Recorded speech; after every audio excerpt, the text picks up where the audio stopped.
She was feeling it tonight. Again, like I said, 20 points on 6 3-pointers. I think that was the big difference. Oh, and Larry, one more fun fact. Julia Howard, she got her 1,000th career point as a junior last week at UE. Tonight, she got her 1,000th career rebound, so she still has one more season at Seton Catholic, and she's already doing really big things. So, as you can see, there are fewer players in here for fighting out there. Now, that's because the league is thinking out of the box, developing new rules to balance safety with excitement. They've snuck into the state rankings at number 23 in Class A, winning 4 straight in the process. Wait, Larry, wait a second. You're telling me that the Todd father hasn't seen The Godfather? Big news out of Happy Valley this afternoon. A source with knowledge of the situation tells 12 Sports that Ricky Ronnie is set to become Penn State football's next offensive coordinator and quarterbacks coach. Well, Larry, both teams have great defenses, but SV has Jared Freege. I think he's one of the best players, if not the best player in Section 4 football. So I think he gives the Sabres a little bit of an edge next Saturday. As we look ahead to 2018, I think Mets fans are still recovering from last season, a season marred by the injury bug, a season where the pitching staff struggled to stay healthy, and a season that bared witness to consistently average bats. But I hope it's not just you and me taking notice. What about Tommy Dempsey and the Binghamton coaching staff? What are they saying about Stewart's growth? So Marty Fisher is saying one thing. Vestal's athletic director is not commenting further. But what we do know for certain is that the Golden Bears will have a new head football coach next fall. Plain and simple, if they can find a way to stop Darren Smith in the Sydney Warrior passing game, they may have a chance. Look, Bainbridge Guilford, they are a good football team. Hockey's growth in America once skated parallel with dropped gloves. When it was back in the days of the Dusters, used to come to a fight and hope that a hockey game broke out. Now fast forward to present day, where fighting is still popular to some. I think it's a big part of the game. But others are torn. I think there's a time for it. I think there's a place for it. But the one thing that I honestly really struggle with is the fact that I'm a dad, and I don't love it. And then when it does happen, I'm just hoping that nobody gets hurt. Just in the last decade, fighting in the AHL is down more than 15%. That number, according to hockeyfights.com. Just this year in the AHL, we are down a little over 20% in fights in the league. So as you can see, there are fewer players in here for fighting out there. Now that's because the league is thinking out of the box, developing new rules to balance safety with excitement. So why this steep decline? Well, many credit the changes made to Rule 46. Changes established before the season started, which include an automatic game misconduct for staged fighting, a 1-game suspension for 10 fighting majors, and a 2-game suspension for 14 fighting majors. And that doesn't do the team any good if they're short a player. You know, and that happens in minor leagues. The rosters are a little shorter. If you got injuries, now you have somebody having to sit out a suspension. AHL President David Andrews says the goal is twofold: eliminate stage fights and enforcers. I have no problem with spontaneous fights. I love the fact that the leagues are trying to get rid of the staged fighting. The mentality of everyone is changing. I don't agree with it. A couple of guys don't agree with it, but it's the people behind their desks who decided that it's better for the league. But with the game getting faster and more skilled, is fighting still a necessary commodity?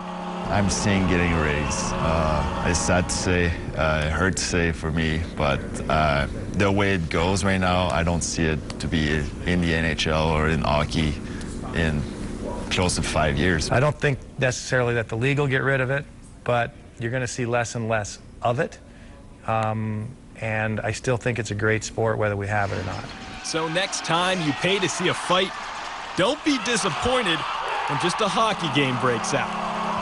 Reporting in Binghamton, Tyler Feldman, 12 Sports. This is 12 Sports.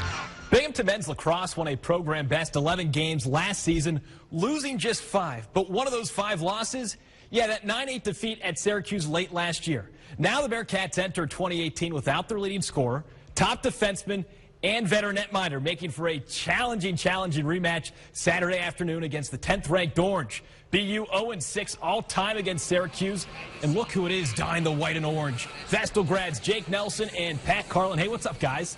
To the action, Q's making quick work of bingo in the first, jumping out to a 4-0 lead. Brendan Bomberry, the senior here, scoring one of his game-high 5 goals. The Orange dominating all aspects of this ball game. Steven Reifus. Pretty goal from behind the cage, one of his 3 on the afternoon. Then check this out. Nate Solomon, Superman style. Q's ahead 8-zip after one of the Orange, just tacking it on in the second. 12 different goal scorers for Syracuse, outshooting Binghamton 53-19. Solomon again on the rebound. Now 13-0 late second. Thomas McAndrew, the senior, finally putting BU on the board. Then with 4 seconds before the half, Stephen Petrelli, what a move and what a goal. Bearcats down 13-2 at the break. So to the second half we go. Sean Gilroy, firecracker. That makes it 15-3, but Vestal grad Pat Carlin later scores his 4th career collegiate goal right there as the Orange crush Binghamton. Final score in this one, 21-4. Here's Syracuse head coach John Desko after his team's impressive win. Syracuse also in action this afternoon. Tough road contest against Miami. Tyus Battle tying things up early with one of his 2 triples. Moments later, O'Shea Brissett from the corner, driving baseline. Oh my! Monster one-handed slam. Q's up 3, tied at the break. Then in the second, Orange by 5. Kick it out to Frank Howard from distance. 3 of his game-high 18. Bench is loving it. Q's up 8. Battle clutch down the stretch, netting 6 in the final 86 seconds, finishing with 13 as Q's moves to 500 in ACC play with a 62-55 road victory over the U. U-turning to the ABA, Jimmy Gray, Kai Sutton looking to jam on the Elmira Eagles. That 14-game winning streak on the line early first. Trey Kelly, nothing but net. Then on the other end, more from Kelly. Big block. Jimmy Gray, Kai Sutton, call the police. Crime scene still under investigation. Dogs up 1 and having fun. Gray, uncontested, 3 of his game-high 24 as the Bulldogs win their 15th straight. 116-108 your final over Elmira. Okay, so at this point, we all know that the B-Devils are indeed the worst team in the American Hockey League. I mean, their last victory came 2 weeks ago at home against the Amherst. 4 consecutive losses later, and guess what? Yep, the B-Devils back home, facing off against a very good Rochester team that scored 12 goals in a win over the Baby Pens Friday. A much different story tonight, though. Ken Appleby, terrific between the pipes. Late first period, B-Devils odd-man rush. Bracken Kearns in front, but he can't bang it past Adam Wilcox. I don't know how he didn't get that in.